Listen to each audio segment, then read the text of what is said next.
नमस्कार, BTV news के इस बुलेटिन में आपका स्वागत है। सबसे पहले आइए एक नज़र डालते हैं आज की कुछ खास खबरों पर।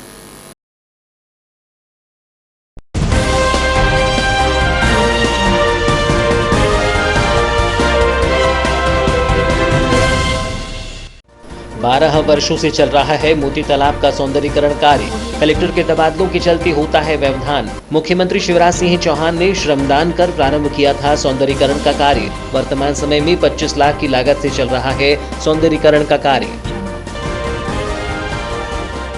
भारत को आत्मनिर्भर बनाने का भाजपाइयों ने लिया संकल्प। प्रधानमंत्री नरेंद्र मोदी के आह्वान पर लिया संकल्प। जिला भाजपा कार्यालय में भाजपाइयों को दिलाया गया संकल्प। स्वदेशी उत्पादों को अपनाने पर दिया गया जोर।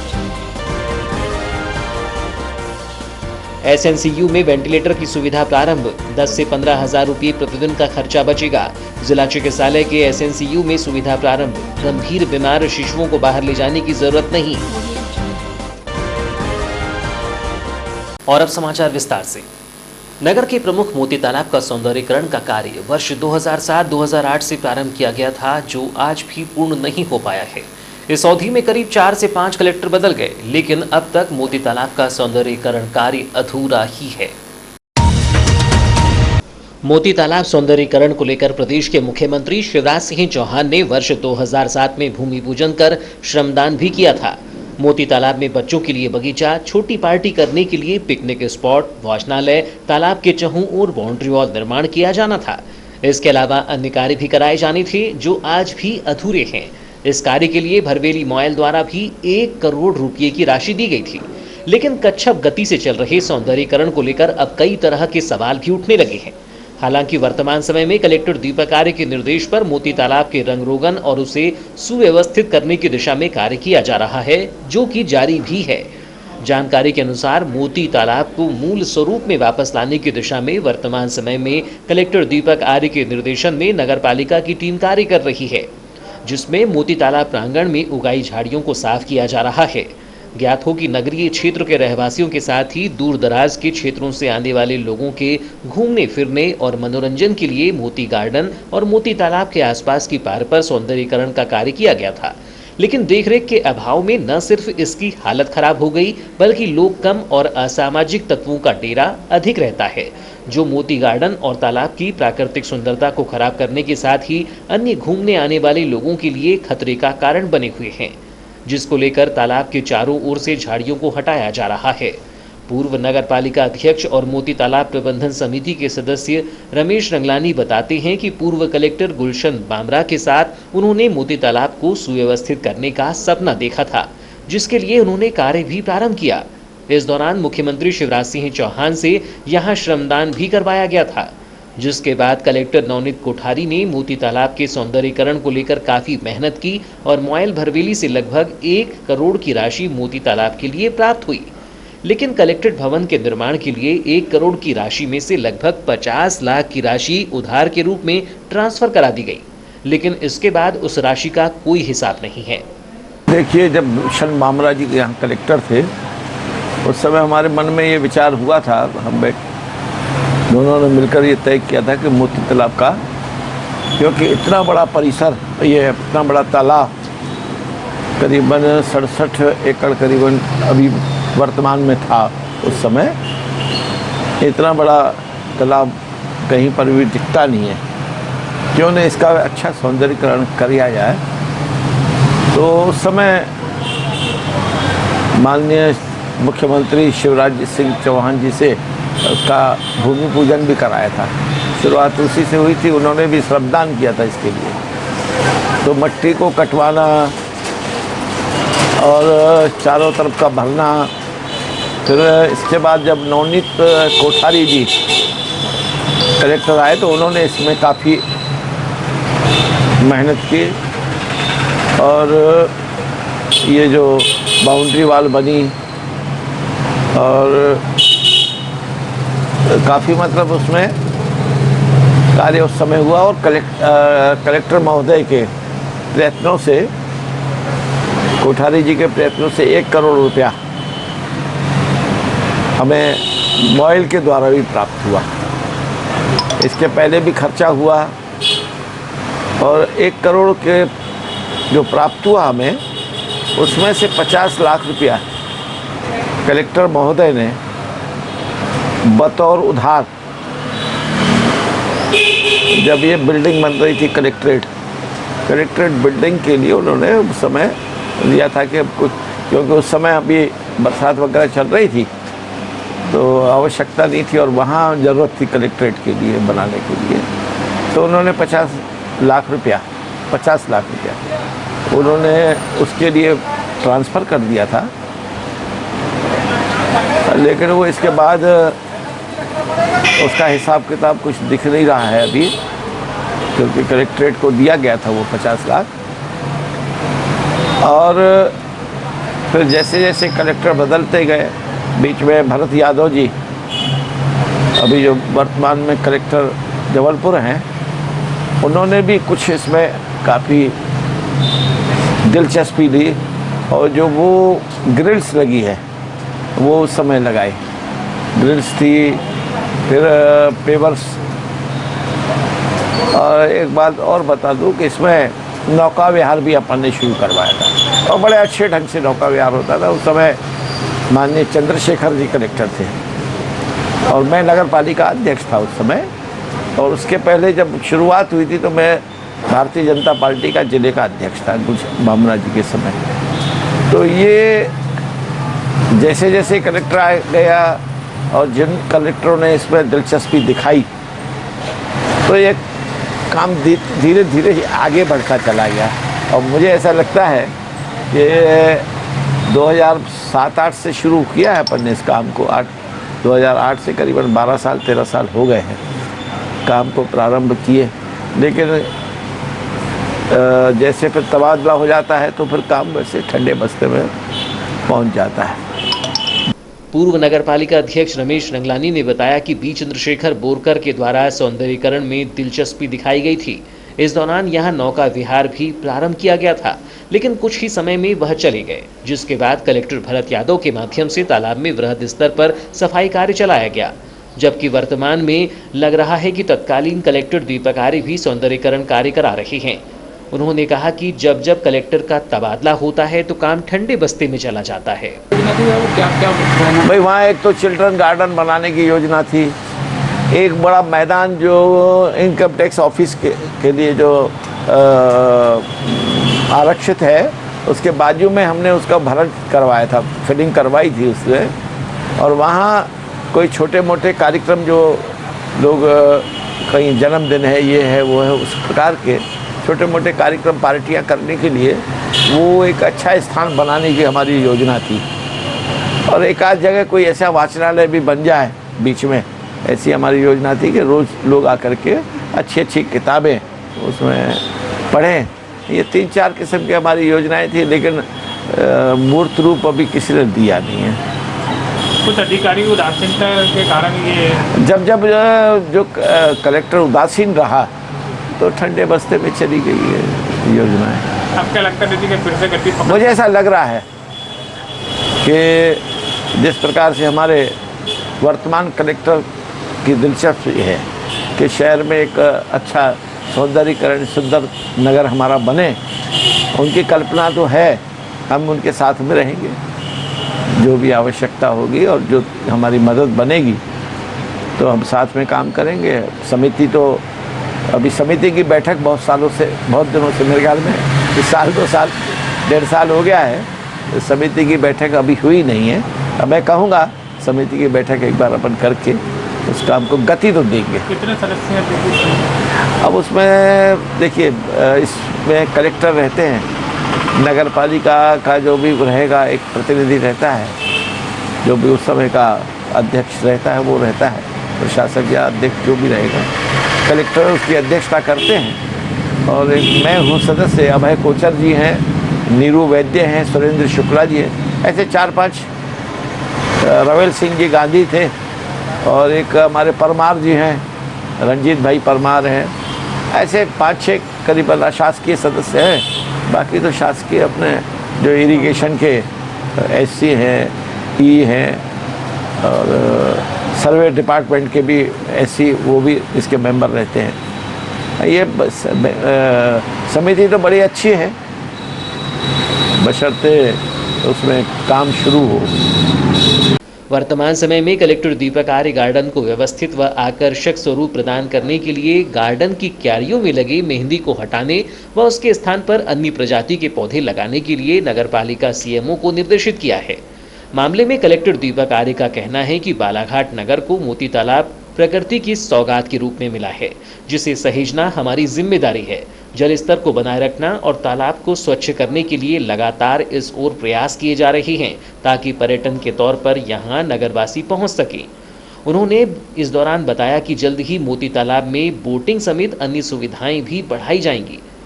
कलेक्टर आर्य ने माना कि अक्सर झाड़ियों के चलते तालाब परिसर में असामाजिक तत्वों का जमावड़ा लगा रहता है, जो न सिर्फ पाथवे और मोती गार्डन में लगी विद्युत व्यवस्था को भी बाधित करते हैं। इसके लिए पहले झाड़ियों को हटाकर तालाब को मूल स्वरूप में लाया जा रहा है, जिसके बाद तालाब की पार में लगी लाइटों को भी प्रारंभ कराया जाएगा, जिससे न केवल दिन में बल्कि रात में भी नगरवासी तालाब में निर्भीक होकर भ्रमण कर सकेंगे।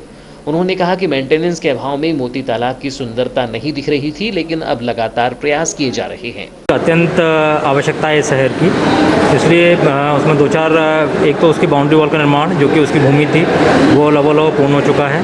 उसके बाद जो गार्डन का जो उसमें गार्डन है उसको विकसित किया जा रहा है नए रूप में। बहुत ज़्यादा उसमें कुछ नहीं करवाएंगे, कुछ पेड़ों को कम करके उसमें बीच में जो झाड़ियाँ थी उनको हटा करके एक सिंपल मैदान के रूप में उसको डेवलप किया जा रहा है। बच्चों के लिए जो पुराने जो झूले इत्यादि लगे हैं उन्हीं को रिपेयर करके उन्हीं को उपयोग किया जा रहा है। दूसरा एक कार्य उसमें जो किया जा रहा है वो है मोती, सबसे महत्वपूर्ण कार्य जो है मोती तालाब में जो धोबी कपड़े धोया करते थे उनके लिए बाहर एक बन रहा है, धोबी घाट बनाया जा रहा है, जिससे कि मोती तालाब स्वच्छ रहे। उसके अलावा मोती तालाब के चतुर सीमा में जो चारों सीमाएं हैं मोती तालाब की चारों तरफ, उसमें इल्यूमिनेशन किया जा रहा है, लाइट मतलब प्रकाश की व्यवस्था की जा रही है, जिससे कि शाम को भी लोग उसको उपयोग कर पाएँ। और यदि विद्युत व्यवस्था प्रॉपर रहेगी, लाइट प्रॉपर रहेगी, तो वहाँ पर जो अनैतिक कार्य है कि कई बार शिकायतें आती हैं, लोग बताते हैं कई बार लोग आकर के शराब इत्यादि पीते हैं वहाँ पर, उससे भी हम लोग बच पाएंगे। सर, पूर्व कलेक्टर भरत यादव सर ने वहाँ पर साइकिलिंग के लिए भी बनाया था और कैंटीन का भी प्रस्ताव रखा था, ये भी इसमें बनेगा?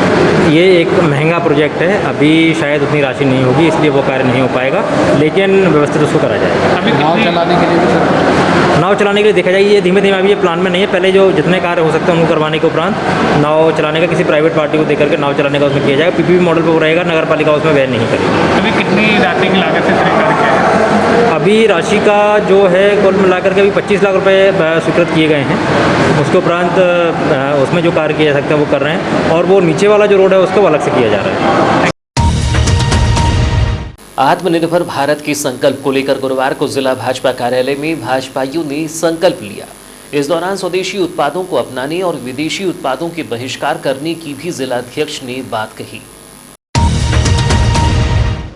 गुरुवार को जिला भाजपा कार्यालय भाजपा पदाधिकारियों सहित कार्यकर्ताओं ने प्रधानमंत्री नरेंद्र मोदी के आह्वान पर देश को आत्मनिर्भर बनाने के लिए संकल्प लिया। इस दौरान भाजपाइयों ने शपथ ली कि मैं भारत के संविधान द्वारा निर्देशित नागरिक कर्तव्यों का पालन करूंगा। मैं राष्ट्रीय एकता की भावना, लोकतंत्र के मूल्यों, समतामूलक समाज के निर्माण, सर्वधर्म समभाव व मूल्य आधारित राजनीति को समाज में प्रोत्साहित करूंगा। मैं देश के स्थानीय उत्पादों के निर्माण को प्रोत्साहन देने के लिए मिशन के रूप में कार्य करूंगा। यथासंभव लोकल उत्पादों को ही खरीदूंगा। मैं कोविड की महामारी से लड़ने के लिए सामाजिक जागरूकता, स्वास्थ्य एवं स्वच्छता के अभियान को आगे बढ़ाऊंगा। आत्मनिर्भर भारत की लक्ष्य प्राप्ति हेतु संकल्प लेता हूँ कि मैं भारत के संविधान द्वारा निर्देशित नागरिक कर्तव्यों का पालन करूंगा। मैं राष्ट्रीय एकता की भावना, लोकतंत्र के मूल्यों, समतामूलक समाज के निर्माण एवं सर्वधर्म समभाव व मूल्य आधारित राजनीति को समाज में प्रोत्साहित करूंगा। इस दौरान भाजपा जिलाध्यक्ष रमेश भटेरे ने बताया कि केंद्रीय नेतृत्व के निर्देश और प्रधानमंत्री नरेंद्र मोदी के आह्वान पर आज भाजपा के द्वारा आत्मनिर्भर भारत का संकल्प लिया जा रहा है। उन्होंने कहा कि भारत को आत्मनिर्भर बनाने के लिए हम सभी संकल्पित हैं। इसके साथ आमजनों तक यही संदेश पहुंचा रहे हैं कि भारत को आत्मनिर्भर बनाने के लिए वह भी हमारा साथ दें। उन्होंने कहा कि हमें अपने राष्ट्र को सशक्त, मजबूत व आत्मनिर्भर बनाने के लिए अपने देश के ही स्थापित लघु और कुटीर उद्योगों में बनने वाली सामग्री का ही आजीवन उपयोग करने, क्षेत्रीय स्तर पर निर्मित खाद्य सामग्री का ही उपयोग करने और उसे समर्थन देने पर जोर देना होगा। देश में पूर्व से ही स्वदेशी उत्पादों को अपनाने और विदेशी उत्पादों को भगाने पर जोर दिया जा रहा है, लेकिन अब इसे क्रांति के रूप में देश में स्थापित करने की आवश्यकता है।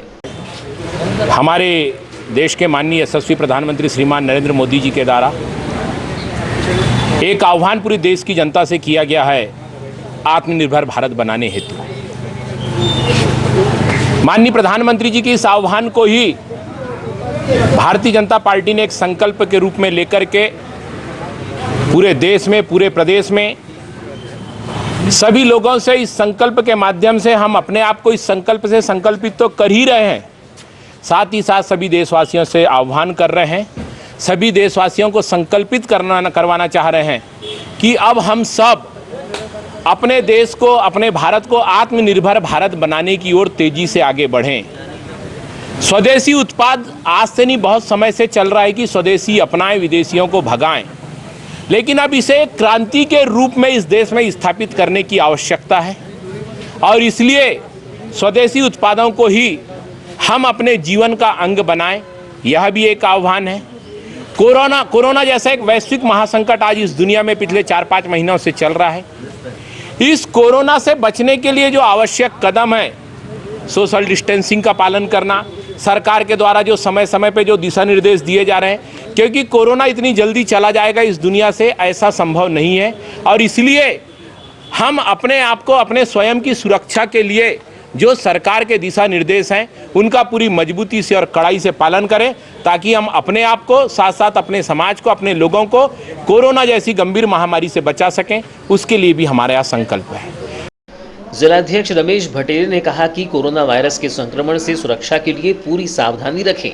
अभी कोरोना खत्म नहीं हुआ है, इसके लिए शासन द्वारा जारी किए गए दिशा निर्देशों के पालन करने की आवश्यकता है। इस दौरान भाजपा जिला अध्यक्ष रमेश भटेरे, नगर अध्यक्ष सुरजीत सिंह ठाकुर, भाजयुमो जिला अध्यक्ष गजेंद्र भारद्वाज, राकेश सेवईवार, भारती पारदी सहित अन्य भाजपाई मौजूद रहे। नवजात शिशुओं की बीमारियों के उपचार के लिए जिला चिकित्सालय बालाघाट में SNCU बनाया गया है। जिला चिकित्सालय बालाघाट का SNCU सर्व सुविधायुक्त और जीवन रक्षक अच्छे उपकरणों से लैस है। बालाघाट के SNCU जैसी सुविधाएं आसपास के जिलों में, यहां तक कि महाराष्ट्र, गोंदिया एवं भंडारा जिले में भी नहीं है। जिला चिकित्सालय बालाघाट का SNCU समय से काफी पहले जन्मे शिशुओं का जीवन बचाने में हमेशा सफल रहा है। अब SNCU में वेंटिलेटर की सुविधा भी उपलब्ध हो गई है, जिससे इसकी कार्यदक्षता और बढ़ जाएगी। SNCU के प्रभारी डॉक्टर निलय जैन ने बताया कि बालाघाट जिला चिकित्सालय के गंभीर नवजात शिशु चिकित्सा इकाई में वेंटिलेटर की सुविधा प्रारंभ हो चुकी है। इस सुविधा के प्रारंभ हो जाने से गंभीर रूप से बीमार नवजात शिशुओं को अब बड़े शहर नागपुर या जबलपुर ले जाने की जरूरत नहीं पड़ेगी। जो शिशु वक्त से पहले पैदा हो जाते हैं, जिनके फेफड़े विकसित नहीं होते और जिन शिशुओं को श्वास संबंधी तकलीफें होती हैं, उन्हें वेंटिलेटर पर रखा जाता है। डॉक्टर निलय जैन ने बताया कि वेंटिलेटर की सुविधा पहले केवल नागपुर में थी और प्राइवेट अस्पतालों में वेंटिलेटर पर शिशु को रखने का खर्च 10 से 15 हजार रुपये प्रतिदिन आता है, लेकिन अब इस सुविधा के प्रारंभ हो जाने से नवजात शिशुओं को बालाघाट में रखकर ही निःशुल्क इलाज करना संभव हो गया है। इस सुविधा के सुलभ होने से बीमार शिशु के परिजनों पर पड़ने वाला आर्थिक बोझ कम हो जाएगा और उन्हें 10 से 15 हजार रुपये प्रतिदिन का खर्च भी नहीं लगेगा। जिला चिकित्सालय बालाघाट के SNCU में भर्ती शिशुओं का निःशुल्क उपचार किया जाता है। इस सुविधा के प्रारंभ होने के लिए डॉक्टर निलय जैन ने कलेक्टर दीपक आर्य और civil surgeon doctor RK Mishra को धन्यवाद दिया है। डॉक्टर निलय जैन ने बताया कि उनकी पूरी team doctor Rahul Borkar, doctor Sudha Jain और समस्त स्टाफ वेंटिलेटर की कार्यप्रणाली में दक्ष हैं। डॉक्टर निलय जैन ने जिले के समस्त प्राइवेट शिशु रोग विशेषज्ञों से भी इस सुविधा का लाभ गंभीर रूप से बीमार नवजात शिशुओं के लिए उठाने की अपील की है। गुरुवार को जिले की आशा कार्यकर्ताओं ने अपनी मांगों को लेकर कलेक्ट्रेट कार्यालय पहुंचकर कलेक्टर दीपक आर्य को ज्ञापन सौंपा। ज्ञापन में आशा कार्यकर्ताओं ने मांग रखी कि प्रदेश के मुख्यमंत्री शिवराज सिंह चौहान द्वारा कोरोना महामारी में आशाओं द्वारा किए जा रहे कार्य के एवज में 10,000 रुपये अतिरिक्त मानदेय देने की घोषणा की थी, लेकिन आज तक राशि नहीं मिली है। कोरोना से बचाव के लिए आशाओं को सुरक्षा सामग्री भी प्रदान नहीं की जा रही है। इस दौरान आशा कार्यकर्ता संघ जिला अध्यक्ष सुशीला वट्टी ने कहा कि कोरोना वायरस संक्रमण को रोकने के लिए मैदानी स्तर पर कार्य कर रही आशा कार्यकर्ता व आशा सहयोगिनियों के लिए कोविड-19 योजना के तहत मुख्यमंत्री शिवराज सिंह ने 10,000 रुपये देने की घोषणा की थी। कोरोना महामारी के दौरान आशा कार्यकर्ता व आशा सहयोगिनी जोखिम उठाकर मैदानी स्तर पर भरी दोपहर में सर्वे कार्य व संक्रमण मरीज की जानकारी घर घर जाकर अपनी सेवाएं दे रही हैं। उन्होंने बताया कि आशा कार्यकर्ता व आशा सहयोगिनी को एक बार ही मास्क व सैनिटाइजर प्रदान किया गया, जो समाप्त हो गया है। इसके अलावा पीपीई किट भी प्रदान नहीं की गई है। उन्होंने प्रदेश सरकार से मांग की है कि मानदेय की 10,000 रुपये राशि शीघ्र प्रदान की। हम जो कोविड-19 महामारी की कार्य को कर रहे हैं डोर टू डोर, उसके लिए हम लोग कलेक्टर महोदय को ज्ञापन देने आए हुए हैं कि जो कलेक्टर महोदय के द्वारा सीएम साहब को पहुंचे, जो हम कोविड-19 महामारी के कार्य करते हैं उससे अतिरिक्त हमको जो 10,000 की राशि देने का सीएम साहब ने वादा किया था, जो आज तक इसका कोई रिस्पॉन्स नहीं मिला। इसी ज्ञापन को लेकर के आए हुए हैं हमारी आशा और आशा सहयोगिनी बहनें।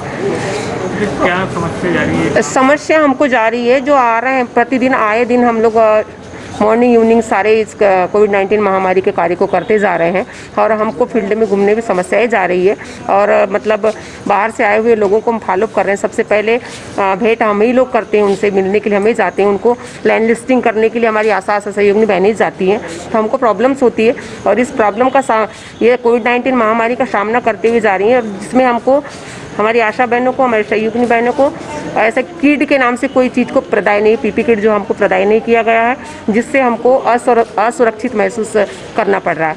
और जो हमको एक ही बार जो सैनिटाइज़र है, मास्क का एक ही बार दिया गया था, इसके बाद में कोई किट विट प्रदाय नहीं की गई है।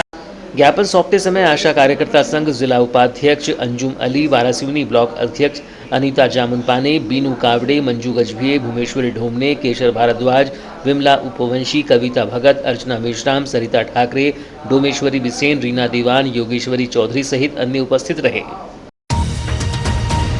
जिला मुख्यालय से लामता मार्ग पर ग्राम धापेवाड़ा के समीप कार की टक्कर से बाइक सवार एक वनकर्मी दंपत्ति घायल हो गए, जिसमें उपचार के दौरान घायल पत्नी की मौत हो गई है और पति को उपचार के लिए गोंदिया अस्पताल ले जाया गया है। बताया गया है कि घायल वार्ड नंबर 6 पंचमुखी हनुमान मंदिर समीप निवासी स्थायी वनकर्मी प्रदीप श्रीवास्तव और उनकी पत्नी वन रक्षक विजया श्रीवास्तव को दुर्घटना के बाद तत्काल उपचार के लिए जिला अस्पताल लाया गया, जहां प्राथमिक उपचार के बाद दोनों को गंभीर चोट होने पर बेहतर उपचार के लिए रेफर कर दिया गया था। परिजनों द्वारा घायलों को उपचार के लिए गोंदिया अस्पताल ले जाया जा रहा था। इस दौरान महिला विजया की मौत हो गई, जिसकी जानकारी पुलिस को मिलने पर पुलिस ने शव का पोस्टमार्टम कार्यवाही कर मर्ग कायम किया है। घटना के संबंध में पुलिस ने बताया कि मृतका विजया श्रीवास्तव धापेवाड़ा वन चौकी में वन रक्षक के पद पर पदस्थ है। 4 जून की सुबह करीब 11 बजे महिला का पति प्रदीप श्रीवास्तव बाइक से धापेवाड़ा उसे छोड़ने जा रहा था। इस दौरान धापेवाड़ा के समीप ही विपरीत दिशा से आ रहे कार के चालक ने लापरवाही पूर्वक वाहन चलाकर बाइक को टक्कर मार दी, जिससे दोनों पति पत्नी गंभीर रूप से घायल हो गए। घायलों को उपचार के लिए जिला अस्पताल लाया गया था। जिला अस्पताल में डॉक्टरों द्वारा प्राथमिक उपचार कर हालत गंभीर होने पर दोनों पति पत्नी को रेफर कर दिया गया था। घटना की जानकारी कोतवाली थाना पुलिस को लगते ही कोतवाली पुलिस मौके पर पहुंची और आवश्यक कार्यवाही की गई। पुलिस मामले की विवेचना कर रही है। फिलहाल समाचारों में वक्त है एक छोटे से ब्रेक का। ब्रेक के बाद हम फौरन हाजिर होते हैं, तब तक बने रहिए बीटीवी न्यूज के साथ।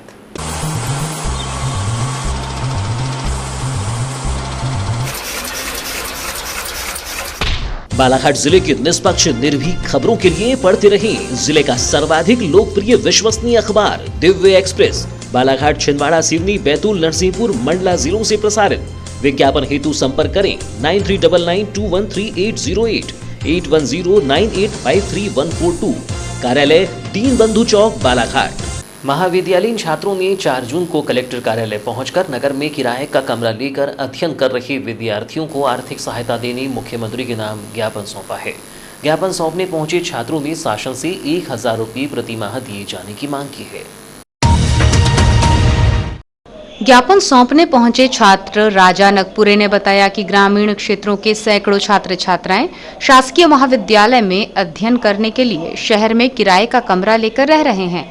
वर्तमान में कोरोना महामारी के चलते सभी महाविद्यालय बंद हैं।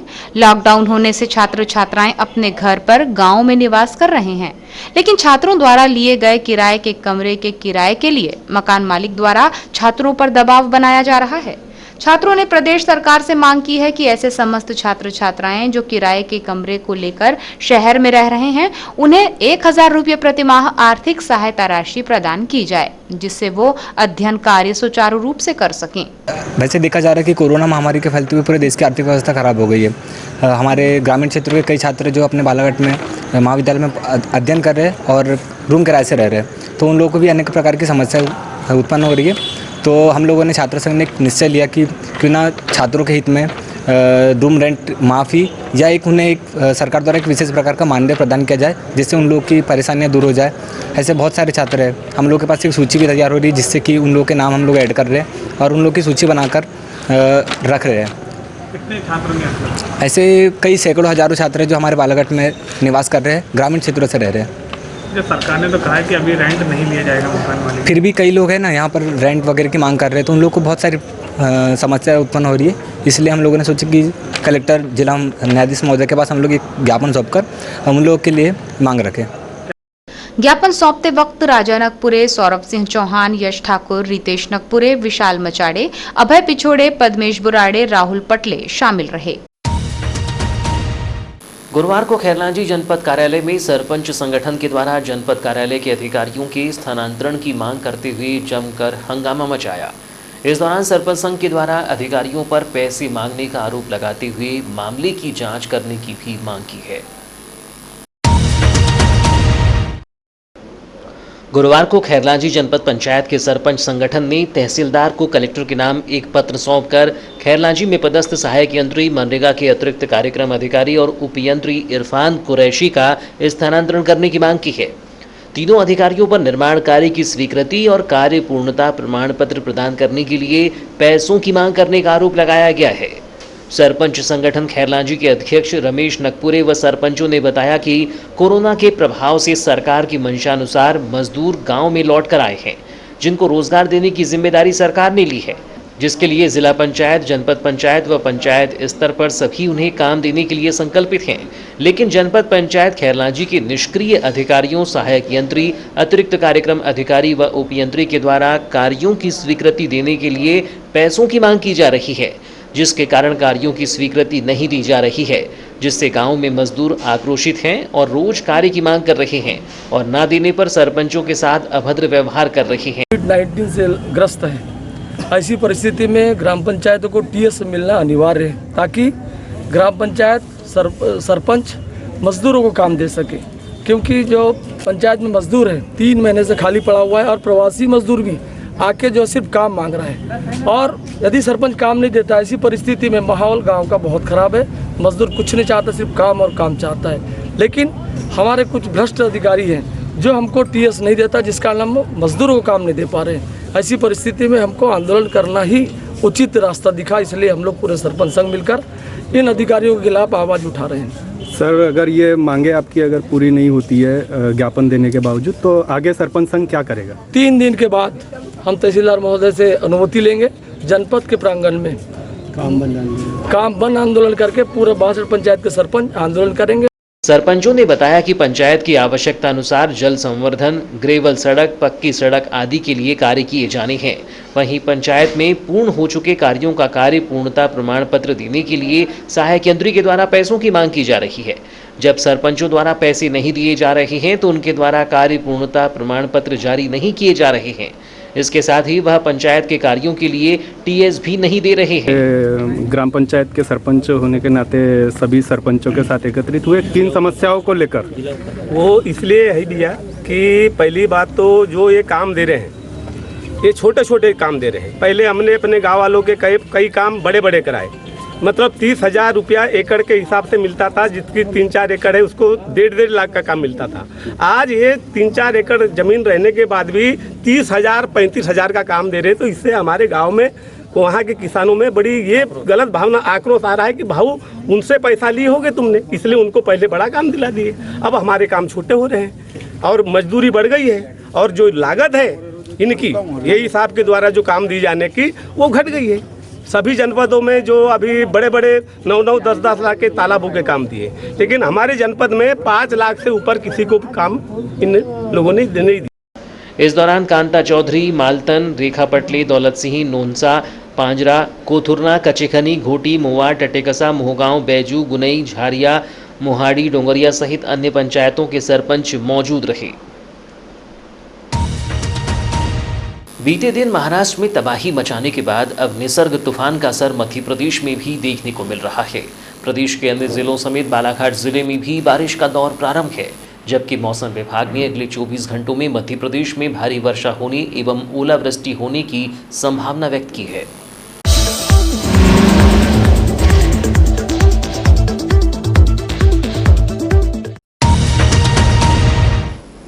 निसर्ग तूफान के प्रभाव के कारण जिले में बुधवार की प्रातः से ही बारिश का सिलसिला जारी है। तेज हवाएं चलने के साथ बीते 24 घंटों में बालाघाट जिले में कुल 32 मिलीमीटर औसत वर्षा रिकॉर्ड की गई है। 1 जून से प्रारंभ हुए चालू वर्षा सत्र में 4 जून को प्रातः 8 बजे समाप्त हुए 24 घंटों के दौरान बालाघाट जिले में 32 मिलीमीटर औसत वर्षा रिकॉर्ड की गई है। अधीक्षक भू अभिलेख से प्राप्त जानकारी के अनुसार 4 जून को प्रातः 8 बजे समाप्त हुए 24 घंटों के दौरान बालाघाट तहसील में 55.4 मिलीमीटर, परसवाड़ा तहसील में 24.3 मिलीमीटर, वारासिवनी तहसील में 50 मिलीमीटर, बैहर तहसील 40 मिलीमीटर, बिरसा तहसील 55 मिलीमीटर, किरनापुर तहसील में 11.6 मिलीमीटर, लांजी तहसील में 5.0 मिलीमीटर, खैरलांजी तहसील में 28.3 मिलीमीटर, लालबर्रा तहसील में 6.0 मिलीमीटर, कटंगी तहसील में 54.3 मिलीमीटर एवं तिरोड़ी तहसील में 19.6 मिलीमीटर वर्षा रिकॉर्ड की गई है। मौसम विभाग की माने तो अभी निसर्ग का असर प्रदेश में 2 से 3 दिन तक रहेगा। विभाग ने बुधवार को ही प्रदेश के 18 जिलों में जोरदार बारिश की चेतावनी जारी की थी। वहीं बारिश की वजह से अधिकतम तापमान में भारी गिरावट हुई है। इसकी वजह से लोगों को भीषण गर्मी से राहत मिली है, जबकि अगले 24 घंटे ऐसा ही मौसम बने रहने की संभावना है। मौसम विभाग ने इसे लेकर अलर्ट जारी किया है। इस दौरान मौसम विभाग ने तेज हवा चलने की संभावना भी जताई है। इस दौरान आकाशीय बिजली गिरने के आसार हैं। तेज हवाओं के चलते पेड़ उखड़ने की आशंका भी जताई गई है। वारासिवनी थाना क्षेत्र के ग्राम कोस्ते निवासी 45 वर्षीय व्यक्ति को 4 जून की सुबह करीब 10 बजे सांप ने डस दिया। परिजनों ने सोमेलाल की हालत बिगड़ने पर उसे उपचार के लिए जिला चिकित्सालय लाकर भर्ती कराया। अस्पताल चौकी पुलिस से मिली जानकारी के अनुसार वारासिवनी थाना क्षेत्र अंतर्गत ग्राम कोस्ते निवासी सोमेलाल ठाकरे कृषि का कार्य करता है, जो 4 जून की सुबह 10 बजे घर के बाथरूम में नहाने जा रहा था। इस दौरान बाथरूम में एक सांप ने उसे डस लिया, जिसकी जानकारी सोमेलाल ने परिजनों को दी, जिसे तत्काल उपचार के लिए जिला अस्पताल लाया गया, जहां उसका उपचार किया जा रहा है। बीटीवी के नन्हे दर्शक सार्थक लिल्हारी का 4 जून को चौथा जन्मदिन है। इनके जन्मदिन के अवसर पर पापा राम, मम्मी लक्ष्मी, दादा, बड़े पापा, बड़ी मम्मी, चाचा चाची एवं भाई बहन सहित बीटीवी परिवार भी बधाई प्रेषित करता है। आपको जन्मदिन की हार्दिक शुभकामनाएं सार्थक।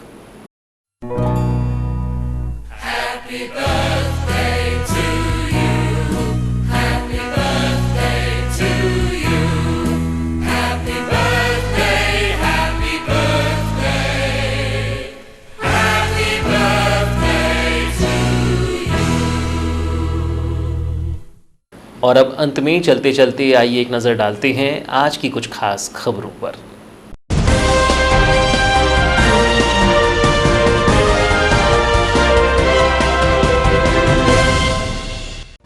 12 वर्षों से चल रहा है मोती तालाब का सौंदर्यीकरण कार्य। कलेक्टर के तबादलों के चलते होता है व्यवधान। मुख्यमंत्री शिवराज सिंह चौहान ने श्रमदान कर प्रारंभ किया था सौंदर्यीकरण का कार्य। वर्तमान समय में 25 लाख की लागत से चल रहा है सौंदर्यीकरण का कार्य। भारत को आत्मनिर्भर बनाने का भाजपाइयों ने लिया संकल्प। प्रधानमंत्री नरेंद्र मोदी के आह्वान पर लिया संकल्प। जिला भाजपा कार्यालय में भाजपाइयों को दिलाया गया संकल्प। स्वदेशी उत्पादों को अपनाने पर दिया गया जोर। एसएनसीयू में वेंटिलेटर की सुविधा प्रारंभ। 10 से 15 हजार रुपये प्रतिदिन का खर्चा बचेगा।